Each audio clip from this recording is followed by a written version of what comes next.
Hi, and welcome back to a new episode of the greatest book club in the world, the book club. Yay! Yeah, and today, guys, we're an extremely special episode because today, guys, we're on episode number 308, guys. Can you guess it, guys? Can you get it? 308. Damn! This is so crazy. Damn, this is crazy. This is just crazy, guys. So many episodes. So guys, if you're new to the channel, welcome, and if you're already familiar with the channel, welcome back. My name is Zach, and I'm the host. And on this podcast, guys, we're hoping to guys on speaking level, and on communication skills to stand in front of the camera and communicate well for the camera. I'm doing this because truly believe that English is the number one tool that each one of us must acquire in order to be successful in life. And the second tool that is going to help us a lot is to know to communicate well for the camera.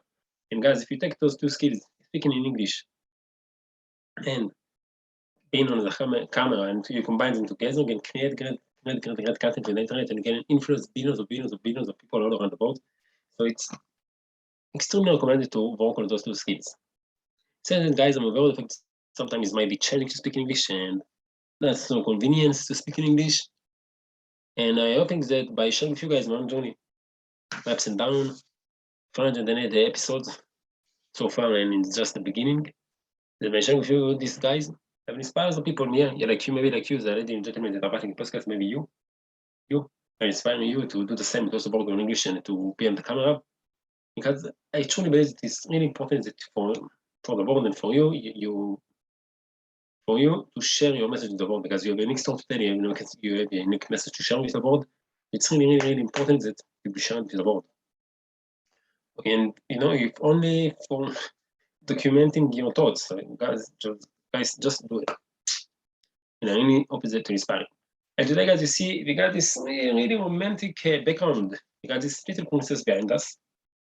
And she look at the book, God damn! Her eyes, damn!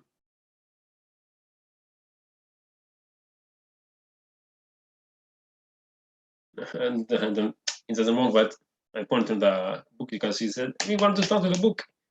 And guys, if you want to check her out, we can find them on 3, 2, 1, bam! You can find them on Good Fun.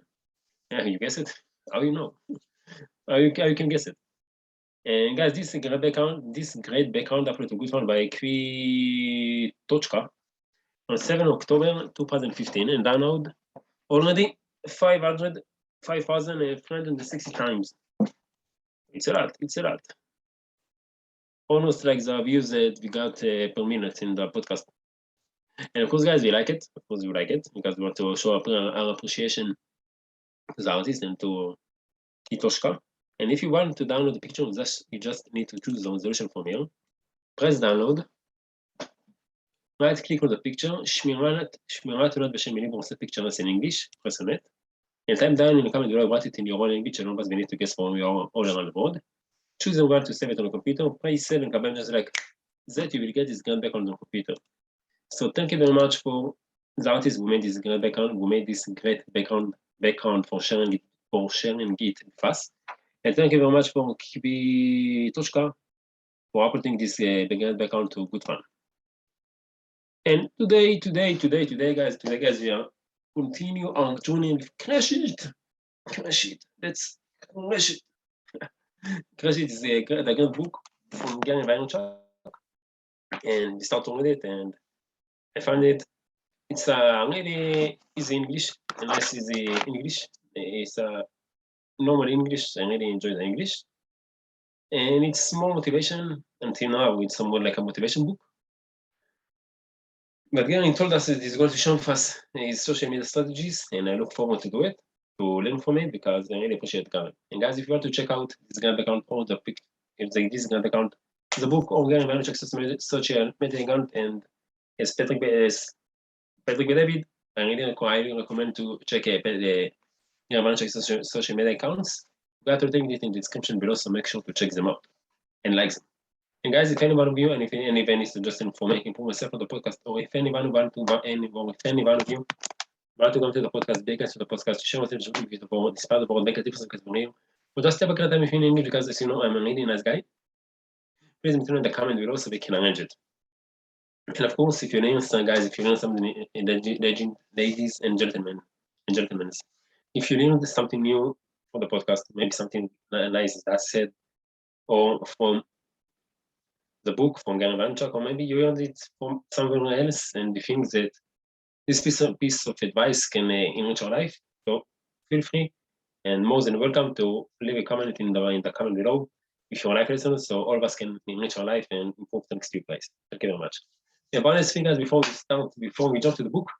If you enjoy the process, if you enjoy the book club, if you learn something new for the podcast, and we just want to show your appreciation, and we just want to support the channel. If it's your first time that you see me and you want to show your support, please consider, guys, to subscribe to the channel, push the notification bell, so you get the news. Extremely exciting episode by extremely exciting episode by coming to YouTube. You know it's going to be 5 extremely exciting episodes per week. Like the video and share with your friends, guys. It's really 1, 2, 3, 4 clicks from your side, and it's going to help me a lot. So thank you very much if you can consider to do it. And guys, without any more introduction, let's just dive right into the book. So,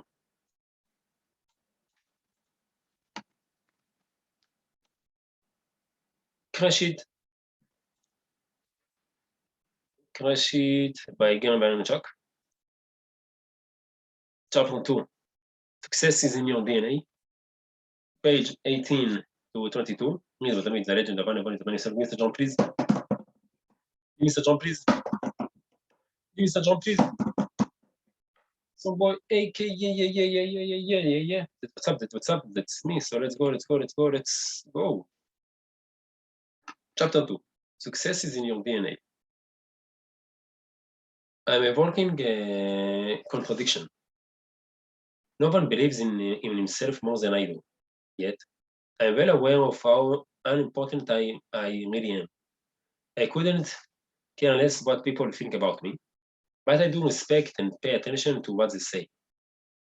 When viewers post comments on a recent episode of Dignation, one of the biggest video blogs on the internet, saying that I was obnoxious in the forums of the show, I stayed up until 4 a.m.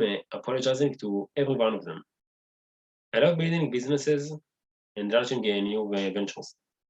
But the only reason I value money is that I'm going to need a lot of it when I buy the New York Jets. I'm not kidding. I really do want to own the Jets. This has been an obsession of mine since third grade. And therefore, the history is and therefore the story of how I became what ABC News calls the social media similar. Slate referred to as the wine guru for the YouTube era, and Nightline named the wine's world wine aficionado is in some ways the most common immigrant makes a good story ever told. It's also unheard of, not only because the technology that made it possible didn't exist until a few years ago, but because no one else has my DNA. For a business guy, I talked a lot about DNA, and this book will be no exception. And this book will be no exception. That is because I firmly believe there's a path to your success, that your successful business literally lies in the twists and turns of your own double helix.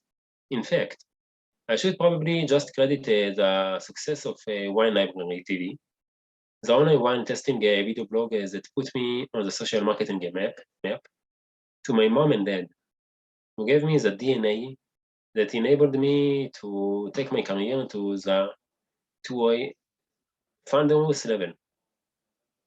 Then again, lots of ambitious people have been born with great DNA, and yet eventually found themselves at a professional standstill. Frustrated, miserable, stuck. Why? because they weren't doing what they loved more than anything else in the world. They weren't doing what they were born to do. Title: You gotta be you. I got lucky. From a very early age, I knew and accepted the dictates of my DNA, which was that I was born to be a people person, which was that I was born to be a people person and to build businesses. Those were and they've always been my passions. I knew I was made to be an entrepreneur, and not once did I try to be anything else.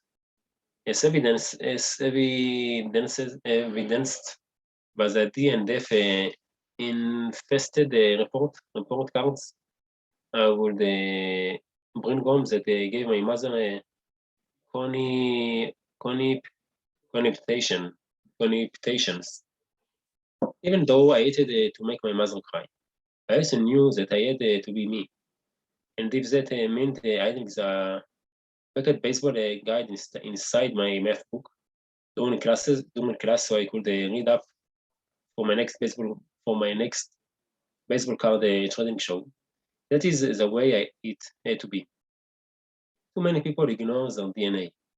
However, to conform to what their families or society expects of them. A lot of people also decide that professional success has to look a certain way. That is how someone born to design bikes wins and up becoming a lawyer. Or someone who loves experimenting with makeup works every day pitching someone else's overpriced brand to malls around the country. Or someone who cannot do a day without jotting down some ideas for the next poem spends most of their time at the helm of an emergency IT department. To me, that is insane. I've been dying to do this book, not because I think I can help everyone who wants to become a millionaire, although I'm pretty sure I can, but because it drives me crazy to know that there are still people out there who haven't figured out that they don't have to settle. There is no excuse for anyone living in the United States or anywhere else right now to struggle through his or her entire life working at jobs they hate, or even jobs they simply don't, or even jobs they simply don't love, in the name of paycheck or a sense of responsibility. The internet makes it possible for anyone to be 100% true to themselves and make serious cash by turning what they love, or by turning what they love most into their personal brand.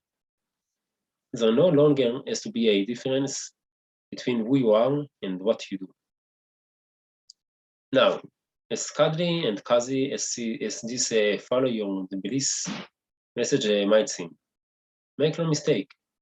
If you do things the way I tell you to do, if you do things the way I tell you to do them, you're going to work harder than you have ever worked in your life. But I am not. But I am of the option. But I am on the. But I am of the opinion that hardship shapes us. Coming from nothing served my family well. It also gave me the anger to want it all, and the wisdom to know that none of it matters. I'm convinced, in fact, that if things had been a little easier for my family in the early days, I never would have gotten to where I am now. To tell that story, we have to go back to the old country. Title: Coming to America. My family moved here from Belarus, in the former Soviet Union, in 1987. My father, Sasha, was inspired to come to the States by a great uncle who had emigrated years before. He came back to Belarus to visit his sister, and that is how my father learned that America was a place where you could build a life for yourself according to your own rules. and you didn't have to wait 6 hours in a line to buy a loaf of bread either. A loaf of bread either. A natural entrepreneur, my father knew that America was where his family's future lay. As Jewish, we were given special permission to seek political asylum abroad. And after months of working full red tape and cooling our meals in Austria and Italy, we finally landed in Queens, New York. Unfortunately, my great uncle died unexpectedly right before our journey began. Yet his children were kind to us. Mom, Dad, 3 years old me, then named Gennady, Dame. My grandmother and my grandparent, and my grandmother and my great grandparents, until we could move into a studio apartment arranged by a Jewish foundation. We arrived certain that the streets were paved with a proverbial gold. Grandma got mugged within about 6 weeks. The economy was tanking, and the construction job my dad had arranged before arriving to this country evaporated within a few months. Again, my great uncle's family helped out by offering my dad a job as a stock boy in one of the liquor stores in Clark, New Jersey. Times were tough. I still get emotional when I think about the time my parents walked a few miles to and from Kmart to buy me not one, but two Star Wars action figures for my 6th birthday. For families on a tight budget like us, my sister Elizabeth was born by then. That was a big deal. I don't remember anyone complaining much about money, though, or about anything else for that matter. We had a Ralph and we had one another. What more did we need? We assimilated quickly. My parents changed my name to Gary when we arrived, but inside the home, it was still Belarus. No way was my mother plopping meat loaf down for dinner like those American moms.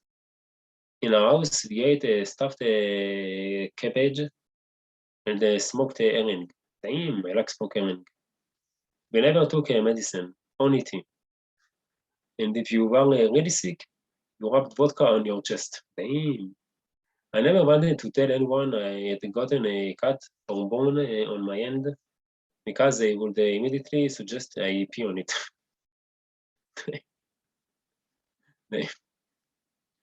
My dad was smart and he knew how to hustle. So it didn't take long for him to work his way up and become a manager, then co-owner of the small liquor store in Clark. Then co-owner of the small liquor store in Clark. By 1983, he had bought a store the size of an office with a partner in Springfield. And later, he built the same store up to 4,000 square feet. Years later, after I got involved in the business. Years later, after I got involved in the business, we built the current wine library on the same property. It's 40,000 square feet, a far cry from the original store, which was called Shoppers Discount Liquors, and looked exactly what you would think a Shoppers Discount Liquors should look like. My parents were hungry to provide for their family, and hungry to win. My dad worked his ass off, so much that I really didn't get to know him until I was 14 years old. Yet, I have a tremendous respect for what he did for us. Thanks to his hard work and chutzpah, we became the epitome of the American success story. In 1978, we were broke and couldn't speak English. In 1985, 7 years later, I was the first kid on my block to have a Nintendo. Nintendo. You can see why my dad is my hero. My gratitude for what he did drives my own ambition to take my business to higher and higher levels. Title: Rise of the Entrepreneur. On the surface, my dad and I were on the surface. My dad and I are very different. So I have a lot of his fire and dust. I'm a lot like my mom, super emotional and a true people person, open to everyone from day one, but very strong on the inside. Dad is a tougher guy to get close to. He's slower to let you in, but once he does, you are family. I respect him to know him, but I wish more people could get to know him. Okay? The other big difference between us is that he allows his emotions to lead his decisions. I am all about passion, but letting your emotional trigger finger make your business calls is a big no-no in my book. Yeah, that's right. Observing me from an early age, however, nobody could deny that my dad's entrepreneurial DNA ran strong for me. The only thing I loved more than running a business and making money was the New York Jets. My neighbor always said that no season was safe. In the summer, I would wash her car. In the fall, I would rake her leaves, and I would shovel her snow for the winter. There was one spring when I cut the flowers in her yard, then rang her doorbell. There was one spring when I cut the flowers in her yard, then rang her doorbell and sold the bucket back to her. I'm still kind of proud of that initiative. The profit margin was amazing. Then, by the time I was 8 years old, I had 7 lemonade stands and was raking in crazy amounts of cash for someone who was still too scared to ride a bike. My fear was problematic considering that my franchises were located all around the neighborhood. Everyone could hear me coming from a mile. Everyone could hear me coming from a mile away as I rolled around on my big wheel to pick up my money. Damn. My real business education began when I caught baseball fever. My mom had taken me to a flea market where I bought some packs of baseball cards as well as a copy of the Beckett baseball card price guide. It revealed that there was actual value to the cards I had bought. I can still remember the feeling as I realized that my world was changed. It was the same feeling I had get later when I saw. It was the same feeling I would get later when I saw the market potential for wine. When I saw the internet for the first time, and when I watched the first video blog. Game over. Goodbye lemonade stands. Goodbye lemonade stands. Hello baseball cards. Hello baseball cards. We moved to Until Dawn country. We moved to Until Dawn County, New Jersey, when I was in 8th grade. Baseball cards were on like Donkey Kong at my new school. And within weeks, I was making in the dog. Guys, guess what? What is tonight? No, it's going to come. Yeah, you guess it. This is the end of the episode. So guys, thank you very much for joining me. I really put the fact to choose to invest of my time. So thank you very much. And I can't wait to see you all. And I really hope to do something new for the channel. I can't wait to see you all. Tomorrow episode of the Guys Book Club in the Board Day Book Club. Until then, take care of yourself. Take care of yourself. Have a great time. Bye-bye. Guys, today is Tuesday, 8 March 2022. And now it's 1853. I love the book. And I smile because I remember of Gary. And he told about the story about when he cut the flowers and sell it to the neighborhood, to his neighbor. I remember the story. And I wait to see it more, guys. יאללה, יום שלישי, 8/3/2022, בשעה עכשיו 6:54. צריך עכשיו לסיים עם העבודה הזו של חן, וואי. יש לחץ, אבל יאללה, נסיים אותה. נסיים אותה, נסיים עם בקולנועי, אני לא יודע אם נספיק, אבל יהיה מה שיהיה. נתן בראש, יאללה.